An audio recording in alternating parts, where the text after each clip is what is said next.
বা আপোনাক আমাৰ চেনেলটো স্বাগতম জনাইছো নমস্কাৰ সকলোকে জনাইছো প্ৰথমতে আমি আপোনাৰ পৰিচয়টো অলপ জানিব বিচাৰিম মই মীনাক্ষী গগৈ আৰু মই 10 বছৰ হৈছে মোৰ DY365 ৰ লগত জড়িত হৈ থকা আৰু তাৰ উপৰি মই এগৰাকী মাতৃ হয় মোৰ কণমানি এজনী 4 বছৰীয়া ছোৱালী আছে তাইৰ নাম আমি মৰমত তাইক হাঁহি বুলি মাতো গতিকে হেয়াই মোৰ পৰিচয় এতিয়া আমি আপোনাৰ অলপ স্কুলীয়া লাইফ হাই সেকেন্ডাৰী লাইফ মানে পঢ়া শুনাৰ অলপ লাইফটোৰ বিষয়ে জানিব বিচাৰিম আচ্ছা মোৰ স্কুলিং হৈছিলে ডিব্ৰুগড় লিটিল ফ্লাৱাৰ স্কুলৰ পৰা মই পাছ আউট হৈছোঁ আৰু তাৰ পিছতে মই BA কৰিলোঁ মনোহাৰী দেৱী কলেজৰ পৰা ইংলিছ মেজৰ লৈ পেলাই আৰু তাৰপিছত মই আজি প্ৰায় 2007-8ত মই আহিলোঁ কটন কলেজৰ পৰা মই মাছ কম কৰিলোঁ মাছ কম কৰি থাকোঁতে শেষৰ ফালে মই ইয়াত DYত ইণ্টাৰভিউ দিলোঁ পাছ কৰিলোঁ আৰু তাৰপিছতে DY লগত তেতিয়াৰ পৰা জড়িত 2008ৰ পৰা সো আপুনি কৰ্মজীৱনত কেতিয়া পাতনি মেলিছিলে আপুনি DY জইন কৰাৰ আগত বেলেগ কিবা কাম কৰিছিলে নেকি কৰ্মজীৱনৰ পাতনি বুলি ক'লে আচলতে ইনকাম যদি তুমি কোৱা তেতিয়াহ'লে ইনকামটো মই যেতিয়া ডিব্ৰুগড়ত কলেজত পঢ়ি আছিলোঁ তেতিয়াৰ পৰাই মই সৰু সুৰা কিবা কিবি কৰিবলৈ আৰম্ভ কৰিছিলোঁ যেনে ধৰা মই টিউশ্যনছ কৰাইছিলোঁ কণ ল'ৰা ছোৱালীক মই পঢ়াইছিলোঁ তাৰপিছতে মই যেতিয়া ইয়ালৈ আহিলোঁ ইয়াত অহাৰ মই পঢ়ি থকাৰ লগতে মই দূৰদৰ্শনৰ বিভিন্ন শ্ব'জবিলাক আছিলে তাতে মই এংকাৰিং কৰিছিলোঁ তাৰপিছত কিছুমান ষ্টেজ শ্ব'জ কৰিছিলোঁ তাত এংকাৰিং কৰিছিলোঁ তো তেনেকৈ মই সৰু সুৰা দুই এটা কাম কৰি গৈছিলোঁ মোৰ নিজৰ হাত খৰচটো উলিয়াইছিলোঁ আৰু তাৰপিছতে এই ক'লোৱে নহয় মই পঢ়ি থকা শেষৰ ফালে মই ইয়াতে জইন কৰিলোঁ সো যেহেতু আপুনি ইমান বছৰ ধৰি টেলিভিছন জগতত কাম কৰি আছে এই ক্ষেত্ৰত আপোনাৰ এক্সপিৰিয়েঞ্চ কেনেকুৱা আপুনি মানুহক কেনেকৈ ডাঙৰ হ'ব বিচাৰিব এক্সপিৰিয়েঞ্চ বুলি ক'বলৈ গ'লে খুব সুন্দৰ এটা মই 10 বছৰ পাৰ কৰিছোঁ এই ইণ্ডাষ্ট্ৰীৰ লগত জড়িত হয় আৰু সব কৰ্মক্ষেত্ৰতে মানে এইটো টেলিভিছনেই হওক বা যিকোনো কৰ্মক্ষেত্ৰতে আপছ এণ্ড ডাউনছ থাকে আৰু ষ্ট্ৰাগল থাকে মানে কষ্ট কৰিহে আগবাঢ়ি যাব লাগিব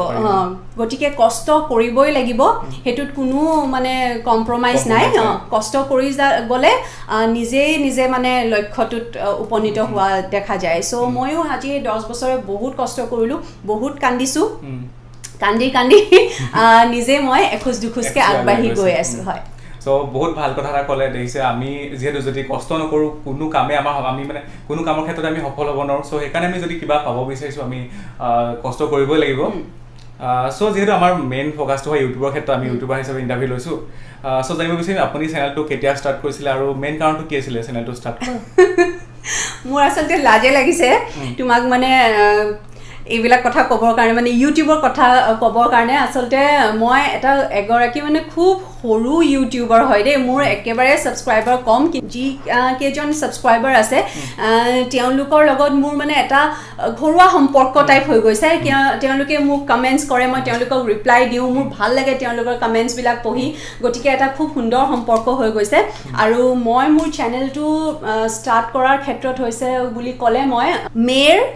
4 তাৰিখ মোৰ একদম মনত আছে কাৰণ খুব ৰিচেণ্ট মই খুলিছিলোঁ হয় মে' 4 তাৰিখে মই মোৰ চেনেলটো খুলিছিলোঁ কিন্তু ইয়াৰ আগত মই অন্য এটা চেনেল খুলিছিলোঁ তাৰ নামটো মীনাক্ষী গগৈয়ে আছিলে বোধহয় কিন্তু সেই চেনেলটো মোৰ মানে খুব বেছি নাই সেইটো মোৰ 1 মান্থ মান চলাৰ পিছতে সেইটো মানে কলেপছ হৈ গৈছিলে কি কাৰণে কলেপছ হ'ল কি কাৰণে এইটো বন্ধ হৈ গ'ল মই আজিলৈ সেইটো কথা গম নাপালোঁ কিন্তু সেইটো তাৰ পিছত মোৰ ধৰা 1 বছৰ 2 বছৰমান মোৰ একো সম্পৰ্ক নাছিলে কিন্তু মই মে' 4 তাৰিখে নাজানো ক'ৰ পৰা কি আইডিয়া আহিলে কিবা এটা আহি যায় ন কিবা এটা হেৰি হ'বৰ কাৰণে আহি গ'ল আৰু মই এইটো খুলিলোঁ সো চেনেলটোত এনেকুৱা ভিডিঅ' আছে নেকি যোনটোৱে বেছিকৈ আপোনাক গ্ৰ' কৰাত সহায় কৰিলে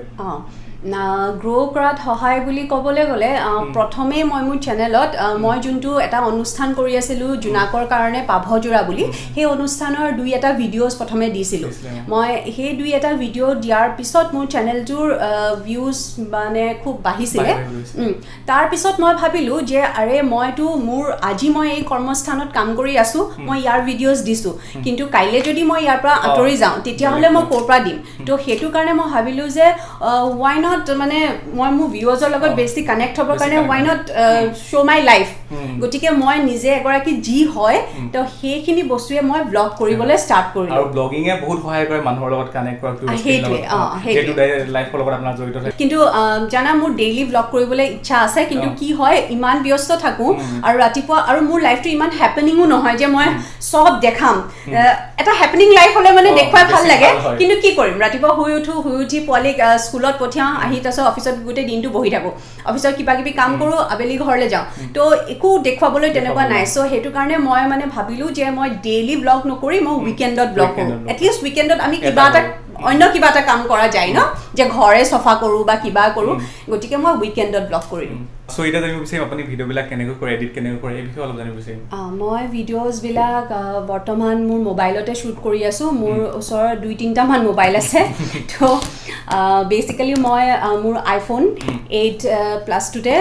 মই শ্বুট কৰোঁ আৰু মই এডিটো ইয়াতে কৰোঁ iMoviesত চ' আপুনি টেলিভিশ্যনটো কাম কৰি আছে ইউটিউবো চলায় ফেমিলিও আছে এজনী কণমানি ছোৱালী আছে ইমানখিনি কেনেকৈ মেনেজ কৰে